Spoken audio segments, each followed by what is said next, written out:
میرے والد صاحب مجھ پر بہت غصہ کرتے ہیں، چھوٹی چھوٹی باتوں پر مجھ سے ان کی بد اخلاقی ہو جاتی ہے، کوئی گناہ تو نہیں، اللہ سے معافی مانگنی پڑتی ہے۔ دیکھو ماں باپ کا تو بہت بڑا حق ہے، لیکن یہ ایک حقیقت ہے کہ بعض دفعہ ماں باپ کی طرف سے بھی یقیناً بہت زیادتی ہوتی ہے، وہ بلا وجہ اولاد کو ٹارچر کرتے ہیں۔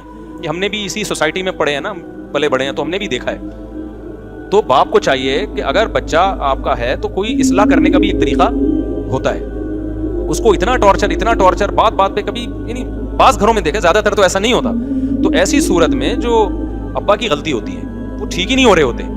اب مثال کے طور پر ایک بچے نے غلطی کی ہے، پہلی بات تو آپ دنیا کو نہ بتائیں، آپ اپنے بچے کو لوگوں کے سامنے رسوا نہ کریں، بچوں پہ بہت بڑی قیامت گزرتی ہے اس سے، کیونکہ باپ کی بات کو لوگ بڑی ویلیو دیتے ہیں۔ اب بچہ سنتا ہے یار میرا ابا ہی میری عزت نہیں کروا رہا لوگوں کے سامنے، تو اس سے شیطان کو بچے کو باپ کے خلاف ورغلانے کا موقع ملتا ہے۔ تو باپ کو کبھی بھی اپنے بچے کو لوگوں کے سامنے رسوا، گھر کی بات گھر کے اندر رکھو، رشتہ داروں کا ابے یہ ایسا ہے، ابے یہ یوں ہے، ابے یہ یوں ہے، تو بس سمجھ لو اب وہ بہت کم چانس ہے اس کے ٹھیک ہونے کا۔ اس کی گھر میں اس کو عزت دو، گھر میں آپ ٹھیک ہے اس کو سمجھاؤ ڈانٹو، بعض دفعہ تانے بھی دینے پڑتے ہیں، لان تان بھی کرنی پڑتی ہے، ایسے ایسے مارکیٹ میں اولاد بھی تو عجیب عجیب ٹائپ کی آ رہی ہے۔ دوسری بات یہ کہ باپ کو بھی چاہیے اصلاح کے جذبے سے کوئی بات بتائے نا، اصلاح کے جذبے سے۔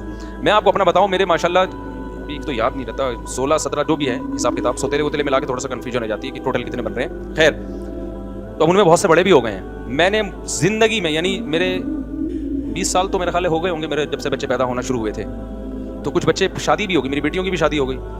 میں نے اس 20 سال کے عرصے میں اپنے بچوں کو شاید 2 دفعہ پوری زندگی میں کسی بچے پہ ہاتھ اٹھایا ہوگا، وہ بھی 1 یا 2 تھپڑ، یا بہت زیادہ 3 تھپڑ سے زیادہ نہیں مارا ہوگا، وہ بھی نماز نہ پڑھنے پر۔ سمجھ میں آ رہی بات؟ اور ایک بچے کے میں نے 2-3 تھپڑ مارے تھے، وہ بالکل بھی اسکول نہیں جا رہا تھا، جب اسکول کا موقع آتا نا وہ ایسے بن جاتا ہے جیسے اس پہ پتہ نہیں کوئی دجال نکل آیا ہے، دجال کہیں سے دریافت ہو گیا اور یہ اس کی ٹینشن میں، نہ ٹیوشن پڑھ کے دے رہا، نہ یہ ان کے استاذ بھی یہیں بیٹھے ہوئے۔ جب بہت زیادہ ہو گئے پھر بھی میں نے کہا نہیں بھائی آرام سے چلا جائے گا۔ گھر والوں نے کہا بھائی تھوڑا سختی کریں، تو روزانہ اسکول نہیں جا رہا ہے، پڑھ کے ہی نہیں دے رہا۔ پھر مجھے اپنا زمانہ یاد آیا کہ میں بھی نہیں جاتا تھا، تو ابا نے ایک دفعہ طبیعت سے اگلے پچھلے گناہ میرے معاف کر دیے تھے، تو اگلے دن سے جانا شروع ہو گیا تھا میں، ٹھیک ہے نا۔ مجھے وہ واقعہ یاد آ رہا ہے، لیکن میں نے کہا نہیں، بچوں پہ ہاتھ نہیں اٹھتا یار، بچے ایسے پیارے ہوتے ہیں، ایسے معصوم ہوتے ہیں، تو دل ہی نہیں چاہتا ان کو یار، ان کی کیا، وہ تو غلطی بھی کر رہے ہیں تو ہمیں تو اس پہ بھی ہنسی آ رہی ہوتی ہے۔ صبح جب اٹھتا تھا نا ایسے جیسے قبر سے کسی مردے کو اکھاڑ رہے ہو، مجھے ہنسی آتی تھی اس پہ کہ یار اس پہ موت آ رہی ہے۔ ادھر ابا کے بیانات ہو رہے ہیں، فجر کی نماز تکبیر، اور بچے کی حالت کیا ہے، اس کو اٹھا رہے ہیں تو ایسے لگ رہا ہے جیسے پتہ نہیں اس کو یہ ہو رہا ہے میں ابا کے گھر میں پیدا کیوں ہو گیا کہ مجھے فجر پڑھنی پڑ رہی ہے۔ تو اب 8-9 سال اس کی عمر تھی، تو زیادہ ہو گیا۔ پھر میں نے کہا یار یہ بالکل ہی اسکول نہیں جا رہا ہے، تو پھر ایک دن ہم نے طبیعت کا مطلب 4-5 تھپڑ لگائے ہوں گے، اس سے زیادہ نہیں، تو چند دن کے لیے جانا شروع ہو گیا۔ پھر وہی پوستی پن، نہیں جا رہا میں نے کہا بھاڑ میں جائے، نہیں جائے، ٹماٹر بیچے گا یہ، جاؤ، کیونکہ اب یہ تھوڑی کہ جنگلی بن جائے یار بچوں کو مار مار کے، نہیں لگ رہا ہے ہر آدمی کو ہر کام کے لیے اللہ نے پیدا نہیں کیا۔ پھر اس کو حفظ میں ڈالا، حفظ ہی نہیں کر کے دے رہا۔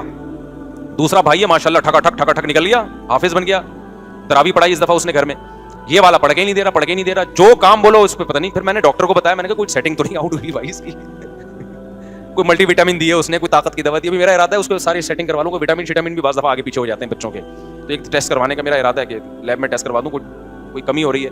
لیکن پھر بھی اگر نہیں ہوگا تو پھر بھائی ہم کیا کریں گے، بس اس پہ خوش ہوں گے، الحمدللہ سٹا نہیں لگاتا، الحمدللہ غلط لڑکوں میں بیٹھ نہیں رہا ہے، بڑا ہو جائے گا خود ہی اپنا مستقبل سمجھ لے گا۔ ابھی تو بس یہ کرو کہ غلط صحبت میں نہ بیٹھے، نہ پڑھے یار، نہیں پڑھ کے دے رہا، سب لوگوں کو اللہ نے پڑھنے کے لیے پیدا نہیں کیا۔ تو میرے گھر والے کہہ رہے تھے کہ اس کے ٹماٹر بکوانے ہیں، اس سے کیا کرنا ہے، اس کو کچھ تو کہیں تو لگاؤ۔ میں نے کہا مجھے لگ رہا ہے کہ میں جو بیانات میں مثال دیتا ہوں نا کہ زیادہ ٹینشن نہ لو، تو کیا ہوگا، زیادہ ٹماٹر بیچے گا، تو وہ اللہ نے شاید سن لی ہے میری، اللہ کہے کہ سب سے پہلے تیرے اوپر فٹ کروں، تو مجھے کوئی ٹینشن نہیں ہے، میں کیوں ٹینشن لوں؟ میں تو یار میں جب سفر سے آتا ہوں سلام کرتا ہے، خوش ہوتا ہے۔ بچے تو ایسے ہی ہوتے ہیں نا، ابا کے آنے سے کھلونے، ابھی بقرعید ہے وہ شور مچا کے رکھا ہوا ہے، گائے چاہیے۔ تو ہمیں تو جب یہ بچوں سے یہ خوشی مل رہی ہے تو بڑے ہو کے بھی بہت سے پڑھ لیتے ہیں۔ میں تو بڑے ہو کے ہی پڑھا ہوں بھائی، بچپن میں تو ہم نہیں پڑھے، ہم نے تو بچپن میں پٹے بھی، مارے بھی کھائیں، اسکول تو جانا شروع ہو گیا تو پڑھ کے پھر ہم تو پڑھ لکھ لو، کچھ کام کے بن جاؤ گے۔ میں تو بڑے ہو کے پڑھائی شروع کی ہے، حفظ بھی میں نے بڑے ہو کر کیا ہے، بچپن میں حفظ نہیں کیا، بڑے ہو کر میں پورے مولوی بننے کے بعد میں نے حفظ کیا ہے، ٹھیک ہے نا، اپنے طور پر حفظ کر لیا۔ تو جب شوق ہوتا ہے تو سب کچھ ہے، اگر چترول لگا کے بچے کو آپ نے انسان بنانے کی کوشش کی نا تو پتہ نہیں کیا بن جائے گا وہ۔ ہاں نشے والے میں نہ بیٹھنے دو کہ بچہ چرس پی رہا تھا، آپ نے کہا محبت سے سمجھایا، دوبارہ چرس پینے لگا، اب نہیں، یہ چیز برداشت کے قابل نہیں ہے، پھر تو اس کو بند کرنا پڑے گا گھر کے اندر۔ پھر بھی مار دھاڑ کے بجائے کوئی اور طریقے اختیار کرو، گھر میں بند کر دو اس کو، بری ایکٹیویٹیز سے روکو۔ سمجھتے ہو کہ نہیں سمجھتے ہو؟ تو اس لیے باپ کو بھی چاہیے بھائی بچوں کو محبت دے, وہ تمیز سے سمجھائے, ان کو رسپیکٹ دے, ان کو یہ احساس ہو کہ ابا ہمارا. دیکھو جس باپ کے گھر میں آنے سے بچوں کو خوشی کے بجائے ٹینشن ہونا شروع ہو جائے وہ کامیاب باپ بولو نہیں. چونکہ مجھے اپنے ابا یاد آنے لگتے ہیں نا تو پھر میں ذرا جذباتی ہو جاتا ہوں. وہ ہمارے ابا جب گھر میں آتے تھے ہمیں خوشی ہوتی تھی. ہم پنجاب گئے ہوئے تھے, 2 مہینے کی چھٹیاں ہم پنجاب میں گزارتے تھے, تو ہمارے ابا یہیں ہوتے تھے, تو ہمیں پتہ چلا ہمارے ابا بھی آ رہے ہیں تو ہمیں اتنی خوشی, یار ابو بھی ہمارے ساتھ یہیں رہیں گے چھٹیوں میں. تو اگر کوئی کسی باپ کے گھر میں آنے سے بچوں کو ہو رہی ہے خوشی تو اس کا مطلب ابا کیا ہے, صحیح ہے. اور جہاں بچوں کو یار ابا ہے نا پھر آ رہے ہیں تو یہ مطلب ہے کہ یہ ہو سکتا ہے ابا میں فالٹ ہو. بعض دفعہ اولاد میں بھی فالٹ ہوتا ہے, وہ ایسی الٹی حرکتیں کر رہے ہوتے ہیں کہ ابا آنے سے پتہ ہے کہ ڈانٹ پڑے گی, لیکن یہ ابا کے بھی تھوڑے سے فالٹ ہونے کی علامت ہے. تو بچپن سے کنٹرول کرو, بری صحبت سے بچاؤ. بچہ فطرت پہ پیدا ہوتا ہے, حدیث میں آتا ہے کل مولود یولد علی الفطرہ, ہر بچہ نیک ہی پیدا ہوتا ہے, اس کو ماحول بگاڑتا ہے. تو بچے کی تربیت کرنا کوئی مشکل کام نہیں ہے, بس بگڑنے سے بچا لو اس کو. اس کے دوستوں پہ نظر رکھو. میں اس کی نظر کوشش کرتا ہوں کہ بیٹھ کن لوگوں میں رہا ہے, ایسا نہ ہو کہ غلط لڑکوں میں بیٹھنا. اور یہ اسکول خراب کرتے ہیں, اچھے اچھے گھروں کے بچے ہم نے اسکولوں میں بگڑتے ہوئے دیکھے ہیں.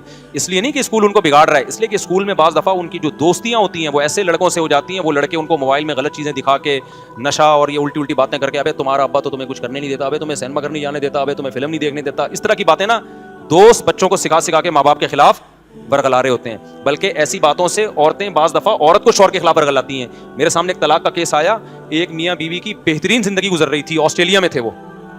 شوہر آسٹریلیا سے موو کر کے, بہت پرانا قصہ ہو گیا, بہت مشکل ہے کہ اصل تک پہنچے. وہ شوہر آسٹریلیا سے موو کر کے جاب کے سلسلے میں بینکاک آ گئے. وہ بندہ کہتا ہے کہ میں نے اپنی بیوی, میری بیوی کے ساتھ بہت اچھی گزر رہی تھی, تو کہتا ہے کہ میں نے کیا کیا, اپنی بیوی کو ایک درس قرآن میں بھیجنا شروع کر دیا. اب درس قرآن سے تو اور محبت پیدا ہوگی نا, لیکن الٹا کام شروع ہو گیا. کہہ رہے میری بیگم کیا ہوئی, اس کے جو تیور ہے نا روزانہ میں نے دیکھا بدل رہے ہیں. اس کی مجھ سے وہ محبت نہیں جو پہلے تھی, اور مجھ سے مطالبہ شروع کرنے لگی آسٹریلیا رہنا ہے مجھے. تھائی لینڈ آسٹریلیا کی نسبت تو تھوڑا سا کم لیول کا ہے نا, اور مجھے یہاں نہیں رہنا, مجھے فلانی ملک میں رہنا ہے, اور یہ کہہ رہے ساری ضرورتیں پوری کر رہا ہوں. میں حیران تھا کہ درس قرآن میں جا کے بگڑ کیوں رہی ہے. پتہ یہ چلا کہ وہاں کچھ خواتین بیٹھی ہوئی ہیں جنہوں نے اس سے دوستی لگا لی ہے اور وہ اس کو ورگلا رہی ہیں. آئی بات سمجھ میں؟ درس میں تو یہی میاں بیوی کے حقوق بیان کیے جا رہے ہیں, درس دینے والے بھی بڑے اچھے آدمی تھے, لیکن عورت کیا کر رہی ہے, وہاں کوئی فسادی عورت تھی, وہ کیا کر رہی ہے, بھائی تم آسٹریلیا جیسے کنٹری کو چھوڑ کر یہاں آ گئی, تمہارا دماغ خراب ہے. اب وہ بندے کی مجبوری ہے, وہ کہہ رہے ہیں آسٹریلیا کا ماحول تھائی لینڈ سے زیادہ خراب تھا ان کے بقول. وہاں بچے کے بگڑنے کا چانس, تھائی لینڈ میں گیا ہوں, 2 دفعہ گیا ہوں. تھائی لینڈ میں مخصوص علاقے تو ہیں جہاں بہت زیادہ بے حیائی ہے. نارمل جو گھروں کے حالات ہیں وہ یورپ سے اچھے ہیں, یعنی بچے آرڈر پہ نہیں بگاڑے جاتے وہاں پہ. تبھی انڈیا کی بہت ساری فیملیز تھائی لینڈ موو کر گئی ہیں. تو کوئی بھی بینکاک یا تھائی لینڈ جا رہا ہو نا تو فوراً فتوا نہ لگا دیا کرو عیاشی کرنے جا رہا ہے. بعض دفعہ عیاشی سے بچنے کے لیے جا رہا ہوتا ہے, کیونکہ دنیا کے حالات اس سے بھی زیادہ خراب ہو چکے ہیں بہت سے علاقوں میں. کہہ رہا ہے نتیجہ کیا نکلا, اتنی تو میں اتنے مسائل ہوئے نا کہ بالآخر طلاق ہوئی ہے ہمارے درمیان. اور کہہ رہا ہے میں یہ سوچتا تھا کہ میں نے اس کو درس قرآن میں کیوں بھیجا, تو درس قرآن نے اس کو نہیں بگاڑا, اس کو بگاڑا کس نے. اور پھر وہ خاتون کورٹ سے بچے بھی لے کے غائب, بیٹیاں لے کے غائب. اور وہ بیچارہ میرے پاس آ کے رو رہا تھا, کہہ رہا میرا دل چاہتا ہے میں خودکشی کر لوں, کیونکہ بیوی تو گئی, بیٹیاں بھی کس کو دی ہیں کورٹ نے. پاکستانی عدالت میں کیس چلا تھا, نیشنل یہیں کے تھے, وہ پاکستان آ گئی تھی, پھر پاکستان سے بچوں کو لے کے آسٹریلیا چلی گئی. پتہ نہیں آسٹریلیا کے کورٹ سے کیا یا پاکستان سے کیا, مجھے پورا واقعہ یاد نہیں. کہہ رہے بچوں سے بھی گیا میں, بیٹیاں یاد کر کے نا ڈپریشن میں. کہہ رہے میں تھائی لینڈ چھوڑ نہیں سکتا, میری جاب اس ٹائپ کی ہے کہ میں چھوڑوں گا تو میں مسائل ہو جائیں گے. تو بعض دفعہ اچھا اسکول ہے, لیکن آپ کے کلاس فیلو آپ کے بچے کو کیا کر رہے ہوتے ہیں, بچے کی کلاس فیلو بگاڑ رہے ہوتے ہیں. ابے تو اپنے ابا کی کیوں مانتا, ابے تیرے ابا نے کیا دیا. خواتین بگڑ رہی ہوتی ہیں. مجھے یاد ہے جب میں نیا اس علاقے میں آیا تو میری مالی حالت زیادہ اچھی نہیں تھی اس وقت, اچھی تھی لیکن ایسا نہیں تھا کہ کوئی ڈیفینس یا گلشن اقبال میں جو ان کا اسٹیٹس زیادہ اچھا ہے. تو میرے گھر میں ایک سیکنڈ ہینڈ فریج لے کے رکھا ہوا تھا میں نے. ایک خاتون آئی, آپ کی وائف سے ملنا ہے, آپ کی وائف سے ملنا ہے, وائف سے ملنا ہے, آئیں اور چلی گئی اور لڑوا دیا ہم دونوں کو. میں حیران ہوں یار ان کو ہو کیا گیا. وہ خاتون نے کیا ہے, میاں آپ کے ممبر پہ باتیں تو بڑی بڑی بیویوں کے حقوق کی کرتے ہیں, یہ فریج لے کے دیا بھائی آپ. یہ بات ہوگی 2004 کی یا 3 کی, اور مسجد کا گھر تھا, مسجد والوں نے گھر دیا ہوا تھا مجھے. مسجد والے بھی آپ کو پتا ہے جو گھر دیتے ہیں نا اس میں چونا ہوتا ہے نا, کوئی یہ بھی نہیں تھا بہت ہی. وہ تو اب میں نے ریپیئر کروا کے, کچھ گھر تو ابھی مسجد کا ہے لیکن کچھ اس کو ریپیئر کروا کے صحیح کر, تاکہ کوئی خاتون آگے لڑوائے تو نہیں کم از کم, ٹھیک ہے. تو وہ خاتون آئی. اب میرے گھر والوں سے نا میں دیکھ رہا ہوں کہ تیور ٹھیک نہیں ہے, اس کے پیچھے جب تحقیق کی تو پتا چلا کہ وہ خاتون آئی ہیں اور بول رہی ہیں تمہارے میاں ممبر پہ تو بیویوں کے حقوق. اس وقت میرے بیانات تو ہوتے تھے, یوٹیوب نہیں تھا, لیکن ویسے لوگوں میں بیانات شیئر ہوتے تھے, جاتے تھے آڈیو کے ذریعے, اور بہت سی خواتین بیان سننے آتی تھیں. فریج دیکھو یہ لے کے دیا ہوا ہے, اور گھر میں صوفے دیکھو. اچھا مجھے میرا خیال ہے صوفے بھی نہیں تھے, میں نے گاؤں تکیے رکھے ہوئے تھے, جیسے پٹھان لوگ نہیں ہوتے رکھتے وہ اپنے اس میں قالین, ہم اسی پہ خوش تھے بھائی, پٹھانوں والا اسٹائل ہے بھائی. اور یہ صوفے بھی نہیں لے کے دیے ہوئے, اور یہ بھی نہیں دیا ہوا, اور وہ بھی نہیں. گھر والوں کا دماغ ایسا خراب کیا نا. پھر میں نے سمجھایا ہی ہوگا, میرا خیال ہے کہ یہ اگر یہ عورت نیک ہوتی تو یہ آ کے سمجھاتی کہ ماشاءاللہ بھائی فریج بھی ہے گھر میں الحمدللہ, ٹھیک ہے نا, بھلے سیکنڈ ہینڈ ہے, لیکن تو عورت کا کام آگ لگانا بھی ہے, آگ بجھانا بھی. تو وہ خواتین جو میرا بیان نہیں سن رہی وہ فائر بریگیڈ میں جاب نہیں کر سکتی, کیونکہ ان کا کام آگ لگانا ہے, آگ بجھانا نہیں. لیکن جو خواتین بیان سن رہی ہیں وہ ایسا نہیں کرتی, دیندار عورت نہیں کرتی ایسا. تو بچوں کو وہ خلاصہ یہ نکلا کہ ابا کو چاہیے بھائی بچوں کو طنز تانے نہ کیا کرو, بہت اس سے آگے معاملہ خراب چلتا ہے. اور دل پتہ نہیں کیسے چاہتا ہے, اور اولاد سے تو انسان کو ایسی محبت ہوتی ہے کہ دل ہی نہیں چاہتا اس پہ. تو میں نے زندگی میں 2 دفعہ مجھے یاد پڑتا ہے ہاتھ اٹھائے بچے پہ, اور وہ بھی ہاتھ اٹھانے کے بعد جو اس کی تلافی کی ہے, وہ تلافی ہاتھ اٹھانے سے زیادہ مہنگی پڑی ہے مجھے, ٹھیک ہے نا. کیونکہ جب ظاہر ہے ہمارے ابا یہ کرتے تھے, جب ہمیں کٹ لگاتے تھے تو پھر اس کے بعد الگ سے پروٹوکول دیتے تھے, کیونکہ جب بڑے چھوٹوں کو مارتے ہیں نا یا سختی کرتے ہیں تو شیطان آ کے بجائے تربیت کرنے کے نا وہ ورغلانا شروع کر دیتا ہے. تو شیطان کا راستہ بند کرنے کے لیے پھر بڑے پر لازم ہوتا ہے کہ پھر وہ الگ سے بچے کو عزت دے, تاکہ بچے کو یہ احساس ہو کہ ہمارا باپ ہمارا دشمن نہیں ہے, اس نے ہماری اصلاح کے لیے ہاتھ اٹھایا. تو ہمارے ابا سے بھی ہم نے تو بہت ہی کٹ کھائی ہے اپنے ابا سے الحمدللہ. اس زمانے میں کٹ کا دور تھا, اب تو بچوں میں وہ فینسی قسم کی مرغی جیسے بچے پیدا ہو رہے ہیں. ہم نے تو پائپوں سے مارے کھائی ہیں, ان کو پتا ہے ہمارے ابا کتنے سخت تھے, تو پائپوں سے الحمدللہ طبیعت سے کٹے ہیں, لیکن ہمارے دل میں منفی جذبات نہیں آتے تھے. پھر ابا بعد میں بڑھا کے اتنی محبت, اور وہ پھر تھوڑا سا خرچہ پان گٹکے کا, پان گٹکا نہیں تھا, یہ نہیں خرچہ دیتے. تو جب ایسے ہو تو پھر بچے کی تلافی کرنی چاہیے, اس کو پھر کیا کرنا چاہیے, تھوڑے سے پروٹوکول بھی دیں, پیسے ویسے دے دیں تاکہ وہ خوش ہو جائے. پھر دیکھو پیسوں سے کر کیا رہا ہے, ایسا نہ ہو جا کے سٹے لگا رہا ہو دوبارہ. لیکن بہرحال اولاد پر یہی ہے کہ ابا اچھے ہوں یا ابا برے ہوں, اس نے اگر جنت کمانی ہے تو ہر قیمت پہ ابا کو برداشت کرے, ٹھیک ہے نا. وہ یہ نہ دیکھے میرے ابا مجھے محبت دے رہے ہیں یا نہیں دے رہے, وہ دیکھیں یار میرا باپ ہے, میری جنت کیا ہے, میری جنت اللہ نے اس کو خوش کرنے میں رکھی ہے. وہ یہ چیز ہے نا, یہ تو اولاد کے لیے. اور پھر بھی اگر حالات صحیح نہیں ہو رہے نا, ابا بیٹے کی چپکلش چل رہی ہے, ابا ہر وقت آنے, ابا ٹھیک نہیں ہو کے دے رہے, اور آپ سے برداشت سے معاملہ باہر ہو رہا ہے, تو پھر کنارہ کشی اختیار کر لینی چاہیے. کیونکہ بڑے گناہ سے بچنے کے لیے ضروری ہے کہ آپ, گناہ تو نہیں ہے یہ, کیونکہ کنارہ کشی قطع تعلق نہیں ہے, بلکہ الگ رہنا شروع کر دیں, آپ ابا سے تعلق رکھیں. بڑی نیکی یہ ہے کہ ابا کے ساتھ رہیں, لیکن یہ بڑی نیکی ذریعہ بن رہی ہے بڑے گناہ کا. تو بڑے گناہ سے بچنے کے لیے ضروری ہے کہ وہ بڑی نیکی کو آپ چھوڑ دیں. تو بالغ ہونے کے بعد ابا کے ساتھ رہنا شرعاً ضروری نہیں ہے. سمجھ میں آ رہی ہے بات؟ جب لڑکا بالغ ہو جاتا ہے تو شریعت میں اس پہ لازم نہیں ہے کہ ابا کے ساتھ ہی اسی گھر میں رہے. شریعت نے اس کو یہ رائٹ دیا ہے کہ آپ کما کے اپنا الگ رہنے کا انتظام کر سکتے ہو, لیکن ابا کی خدمت میں لگے رہو آپ. تو جب ایسے معاملات ہوتے ہیں, بہت زیادہ معاملہ خراب ہوتا ہے, تو پھر میں اولاد کو کہتا ہوں یار پھر کیونکہ روزانہ چڑچڑ پڑ سے اب بچہ بھی ڈپریشن میں جاتا ہے, پھر بدتمیزی ہوتی ہے, پھر اور لڑائیاں ہوتی ہیں, قتل و غارت تک نوبتیں پہنچ جاتی ہیں. تو پھر بیٹے کو چاہیے بھائی ابا سے کیا کر لے, کنارہ کشی اختیار کر لے, پھر ہیلو ہائی کرتا رہا کرے, ابا کی خدمت کرتا رہا کرے. لیکن 24 گھنٹے ساتھ رہنے سے محبت کم ہونے کے بجائے بڑھتی ہے. بلکہ ہر رشتہ دار میں, بعض رشتہ دار ایسے ہوتے ہیں ان کے ساتھ آپ زیادہ تعلق رکھیں گے نا تو محبت بڑھنے کے بجائے کیا ہوگی, کم ہوگی, نفرت بڑھتی. تو ریزرو رہیں ان سے.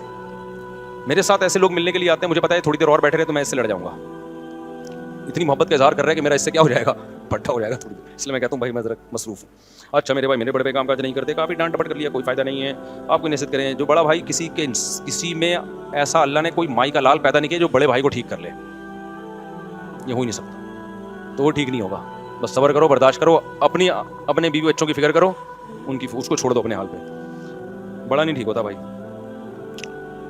اگر کسی کا ہدف ہے 1 سال میں مجھے یہ ہدف پورا کرنا ہے, تو وہ پلاننگ کرنے میں 2-3 کیا بنیادی اصول اختیار کرے, اور کس طرح 2-3 اسٹیپ لے. بھائی ہر ہدف کا ایک الگ ضابطہ ہوتا ہے نا, ہدف کیا بنایا ہے اس کو بریک کریں نا, اس کو توڑے ٹکڑوں میں. آپ نے پلاننگ کی کہ 2 سال میں نے یہ کام کرنا ہے, تو پھر اس کے لیے مجھے 1 سال میں کہاں تک پہنچنا ہے, 6 مہینے میں کہاں تک پہنچنا ہے, 2 مہینے میں کہاں تک پہنچنا ہے, 1 مہینے میں کہاں تک پہنچنا ہے, اور اس ہفتے میں نے کیا کرنا ہے. اس طرح توڑیں گے تو پھر پہنچنا آسان ہوگا. پھر 2 سال میں نہیں بھی ہوا تو 4 سال میں ہو جائے گا. وہ میرے والد جو اگر ماں باپ بوڑھے ہوں تو کس طرح ان کی خدمت کی جا سکتی ہے, عمرہ کروانے سے بہتر, اور کیا کیا شکلیں. بھائی جس طرح بھی وہ خوش ہوں, جس چیز میں ان کی راحت ہو. بعض دفعہ ماں باپ عمرہ کرنے سے خوش نہیں ہو رہے ہوتے, بعض دفعہ وہ ویسے خوش ہوتے ہیں ہمیں عمرے کے پیسے دے دو ٹھیک ہے نا, اس سے خوش ہو رہے ہوتے ہیں. تو بہت سارے طریقے ہیں, وہ اولاد کو زیادہ پتہ ہوتا ہے. ابا اس سے خوش ہوتے ہیں ان کی ایک اور شادی کرا دو, لیکن اماں اس سے خوش نہیں ہوں گی تو پھر آپ نہ کرائیں, آپ نہ کرائیں یہ کام. وجہ اس کی ہے کہ آپ خود اپنی اماں پہ سوکن لے کر آنا, کوئی اور لے آئے, آپ نہ یہ کام کریں. یہ بالکل ایسے جیسے اپنے داماد کی دوسری شادی کرانا, یہ ٹھیک نہیں ہے. داماد کو کرنے تو جتنی چاہے شادیاں کریں, لیکن آپ کراؤ گے تو یہ قطع رحمی ہے. کیوں؟ آپ کی بیٹی کے دل میں باپ سے کیا آئے گی؟ نفرت آئے گی. تبھی نبی صلی اللہ علیہ وسلم سے حضرت علی نے پوچھا نا, تو آپ نے اس کو پسند نہیں کیا, کیونکہ ہر چیز کو اسلام اس کا موقع دیتا ہے. تو آپ شادی کرو, کس نے روکا ہے آپ کو؟ کیونکہ کیا ہوتا ہے جب باپ کہے گا نا داماد کو, تو بیٹی کہے گی کہ ابا میرے اوپر سوکن لانے کا ذریعہ بنے. وہ شوہر سے الگ لڑے گی, باپ سے الگ لڑے گی. تو ہر چیز, جیسے اس کی مثال بالکل ایسے ہے کہ میں عورت کو کبھی نہیں کہتا کہ اپنے شوہر کو کہو کہ آپ دوسری شادی کریں. یہ عورت کے اوپر اس کی طاقت سے زیادہ بوجھ ڈال رہے ہو آپ. ایک تو اس پہ سوکن آ رہی ہے, دوسرا اس کے مشورے سے آئے. یہ ایسے ہے جیسے بکرے کو حکم دے رہے ہیں کہ ذبح ہو جائے لیٹنے کے لیے. بکرا کہے گا ایک تو قربانی میں مجھے لٹار ذبح کر رہے اور گرنے کا کام بھی میں خود کروں نہیں, یہی بات میرا خیال ہے. دیکھو شریعت نے ہمیں حکم دیا ہے کہ ہم بکرا کاٹیں, بکرے کو حکم نہیں دیا کہ وہ کٹے, کیونکہ بکرے کے لیے یہ بہت بڑی آزمائش ہوتی کہ وہ کٹ بھی رہا ہے اور شور بھی نہ مچائے وہ. تو جب شوہر سوکن لے کر آتا ہے عورت پر, تو شریعت نے اس کو شور بچانے کی اجازت دی ہے کہ اس پہ ظاہر ہے اس کی محبت تقسیم ہو رہی ہے, اس کو تو تکلیف ہوگی, یہ نیچرل ہے. تو اس کے ریلیٹیو کو نہیں کہا کہ اس کی اپنی بیٹی کے اوپر سوکن لانے کا داماد کو مشورہ دیں, اپنے بہنوئی کو مشورہ دیں کہ سوکن لائے. ہاں یہ ہے کہ جب وہ کرے تو آپ اس کی راہ میں رکاوٹ بولو نہیں بن سکتے. 3 بہنوئی ہیں, تو کسی کو بھی میں نے آج تک روکا نہیں ہے کہ آپ کو دوسری شادی کی اجازت نہیں, کیونکہ لوگ مجھے تانے دیتے ہیں کہ 4 شادیوں کے بیان کر رہے ہیں, اپنے دامادوں کو کہے نا, اپنے بہنوئیوں کو کہے. تو بھائی ہمارے بہنوئی یا داماد نے کرنا, مجھے کیوں بتا رہا ہے صحیح ہے نا, مجھے کیوں بتا رہا ہے؟ جب اللہ نے قرآن میں اجازت دی ہے تو سب کو دی ہے. باقی ہم سے یہ توقع کہ ہم اس کو مشورہ دیں گے تو یہ شریعت کے مزاج کے خلاف ہے. کرنی ہے تو بھائی بیان تو سب کے لیے ہے, جس نے کرنی ہے اپنی ذمہ داری پہ کرے. بلکہ ہمارا ناک منہ بننا بھی نیچرل ہوگا, تو آپ ہمارے ناک منہ بننے کی فکر ہی نہ کرو. کیا خیال ہے؟ ہم سے پوچھ کیوں رہا ہے بھائی وہ؟ تو یہ تو نیچرل ہے. حضرت فاطمہ پہ حضرت علی نے ارادہ کیا تو نبی صلی اللہ علیہ وسلم کو تکلیف ہوئی تھی, اور یہ تکلیف کیا ہے؟ نیچرل ہے. تو حضرت علی نے خیال کیا کہ نہیں کرتا, بعد میں کر لوں گا, کیونکہ اس زمانے میں رواج تھا. اب رواج ختم ہے تو اب ہم کہتے ہیں اب تو چاہیے کہ اس کو پروموٹ کرو سوسائٹی میں. سمجھتا ہے بات کو کہ نہیں سمجھتا. لوگ آ رہے ہوتے ہیں کہہ رہے ہیں میں دوسری شادی کر رہا ہوں, مفتی صاحب میرے سسر کو ترغیب دیں کہ مجھے کرنے دیں. میں کہتا ہوں بھائی, اور یہ آج بات نہیں کر رہا, جب میرے بیٹیاں نہیں تھیں اس وقت بھی میں یہ بات کرتا تھا. لوگ کیونکہ تانا دیں گے کہ اب اپنی بچیاں ہو گئی نا, تو اب بیان چینج ہو گیا ہے. تو جو میرے پرانے دوست ہیں, جب میری بچیاں نہیں تھیں اس وقت بھی میں یہ بات کرتا تھا کہ سسر کو کبھی میں ترغیب نہیں دوں گا کہ اپنے داماد کو حکم دے کس کا؟ دوسری شادی کا. یہ سسر کا کام نہیں ہے, کیونکہ اس کا ریلیشن کس سے؟ بیٹی سے خراب ہوگا. اس سے بیٹی کے دل میں نفرت کے جذبات پیدا ہوں گے باپ سے کہ ابا نے ہمارے جو ہے نا, میرے باپ نے میرے شوہر کو یہ کام کروایا ہے. اور اس کی نظیر بھی ہمیں ملتی ہے.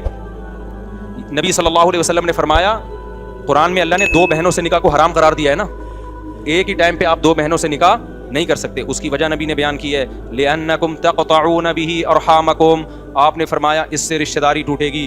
2 بہنوں کی محبت سوکنوں کی نفرت میں تبدیل ہو جائے گی. تو اسلام نے آپ پر پابندی لگا دی, ایک بہن آپ کے نکاح میں, اس کے ہوتے ہوئے اس کی بہن سے آپ نکاح نہیں کر سکتے, کیونکہ بہنوں کی جو محبت ہے وہ کیا ہو جائے گی؟ وہ تبدیل. حالانکہ شادی ہو رہی ہے نا وہاں پہ, اور 4 شادیوں کی آپ کو اجازت ہے, لیکن یہاں کیوں نہیں ہے؟ اس لیے کہ اس سے جو خونی رشتہ ہے اسلام اس کو پہلے بچانے کی فکر کر رہا ہے. سمجھتے ہو؟ تو اگر کوئی شخص اپنی بہنوئی کو خود کہے کہ تو دوسری شادی کر, اس سے بھائی اور بہن کا جو خونی رشتہ ہے اس میں درار پڑنے کا خطرہ ہے. تو پابندی تو اسلام نہیں لگا رہا, نہ سسر لگا سکتا ہے, لیکن خود وہ سسر دامادوں کو ترغیب دے یا بہنوئیوں کو ترغیب دے, اس سے جو ان کے آپس کے اولاد کے ریلیشن ہے ان میں کیا ہوگی؟ دراڑ پڑے گی. تو اسلام نے کبھی نہیں کہا کہ سسر ترغیب دے یا مرد بہنوئی کو. ہاں وہ کر رہا ہو تو آپ روک نہیں سکتے بھائی, سمجھ رہے ہو نا, آپ روک نہیں سکتے. وہ تو کوئی بھی کرے تو کوئی بھی پابندی نہیں لگا سکتا, گورنمنٹ نہیں لگا سکتی, تو سسر کہاں سے پابندی لگائے گا؟ اچھا میرے بھائی, اگر کسی نے اپنے ماں باپ کیا لکھا ہوا ہے یار, اپنے ماں باپ علیہ السلام کو حج کراؤں گا, تو اسے آدمی کو شروع سے کیا منصوبہ کرنا چاہیے؟ ابے حج کرانے کا ارادہ کیا ہے تو شروع سے پیسے جمع کرنے چاہیے. حج میں سب سے پہلے کیا چاہیے؟ روکڑا چاہیے. کیا مولانا یہ فرقوں کے نام لے کے نہ پوچھا کرو.